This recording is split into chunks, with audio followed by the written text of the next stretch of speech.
Guys, what's up? It's Bradley Overrated, and today I am reviewing for you guys a GameCube controller, third-party GameCube controller for the Nintendo Switch. Bam! This guy!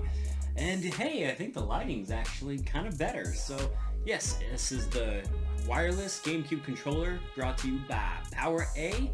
And now let's discuss this thing and see if it's any good. Yeah!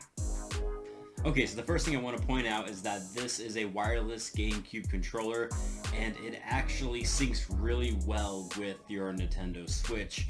Very easy, and if you know me and my third-party controllers, as I will be reviewing quite a few more for this channel, they have a serious syncing problem and they're a pain in the butt, but thankfully this guy does not. I'm very happy and pleased to say that when it comes to syncing, which doesn't seem like a big deal, mind you, but it kind of is, but syncing this puppy to the Nintendo Switch is easy. I love it so much for that.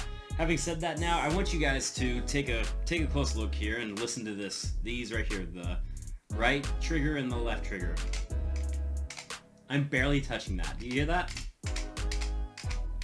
Cheap, plasticky, and it's not very good. I do not, for the life of me, like the triggers. They're just cheap feeling, especially with the rest of the controller. Actually, this controller in your hand feels really comfortable. I really enjoy it when I push the buttons, Y, A, X, B. I mean, listen to that. That's a good sound. Now listen to the trigger.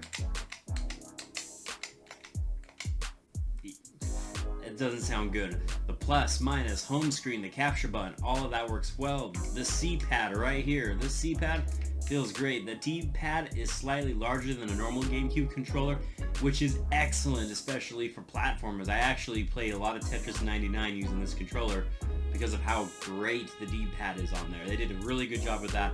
And then the bumpers right here, listen to that. That's the sound you want. Not... It's terrible. The triggers are really bad on this controller. But everything else works really well. And I did just knock over my soda. Gotta go clean that up. Great. Soda's clean! Oh, what a waste of a good soda though. I'm a little sad. But anyways, so all of that works well, and I really do enjoy all of the button layouts, and I hate the triggers.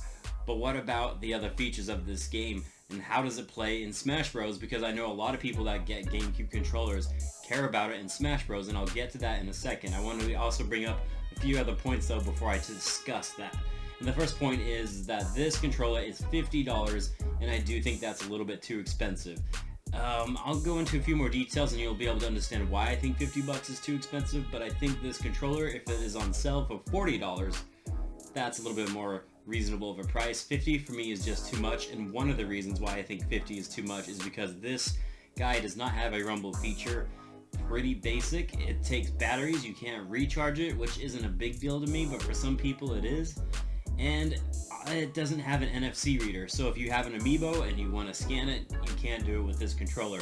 It is missing a lot of features that the Nintendo Switch Pro controller, which I will review later on as well, has. So there's a lot of things missing for 50 bucks, and that kind of sucks, which is why I think $40 is a more appropriate price range.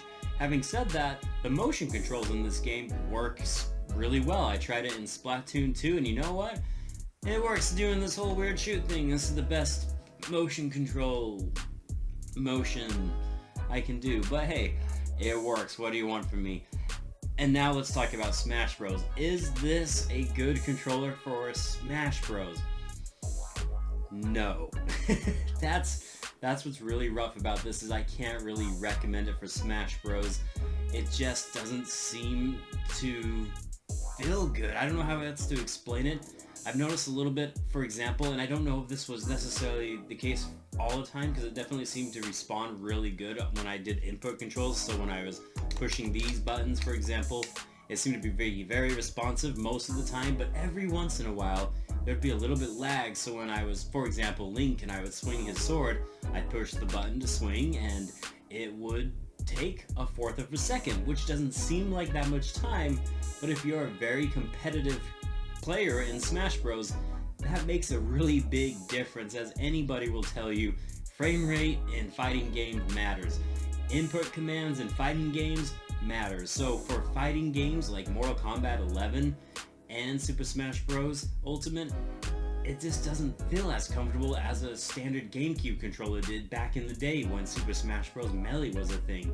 And I hope that explains a little bit of where I'm coming from. It just didn't feel right when I would play the game. And not only that, I was checking some of the reviews on Amazon. They said you can't customize the Super Smash Bros. Ultimate controls for this controller, so you can't actually adjust what each button does. I don't know if that's true. I was just testing it out in Smash Bros, but that is a huge complaint from a lot of people on reviews about this controller, so bear that in mind. So what do I think of this controller? Do I like it? Do I think it's good? My wife gave it to me as a Christmas present last year, and you know what? I've been actually playing with this quite a bit. I love it for single-player games and for platformers like New Super Mario Bros. U Deluxe, for example. Donkey Kong Country Tropical Freeze is another good one. This thing works really well for 95% of the games you play.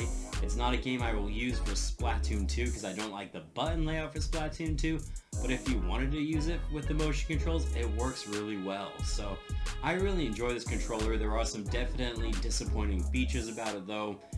$50 price tag, no rumble, and these triggers are just so bad. They're so terrible, but ultimately in the end, I do enjoy the controller. So I am giving this guy a 7 out of 10, and if you're interested in picking it up, I will have a link down below on Amazon. You know my thoughts. I do think it's a good controller, but I don't think it's a great one. Alright guys, that's it for me. Just want to say thank you so much. I hope you enjoyed this video. I hope this lighting turns out well. I kind of like it. It seems to be a little bit better. And yes, I do like Minecraft. I don't care if I'm a 30-year-old man. It's fun. What do you want from me? And I will see you guys on the next overrated video. I am Bradley Overrated. I like a trout, guys. Have a good one.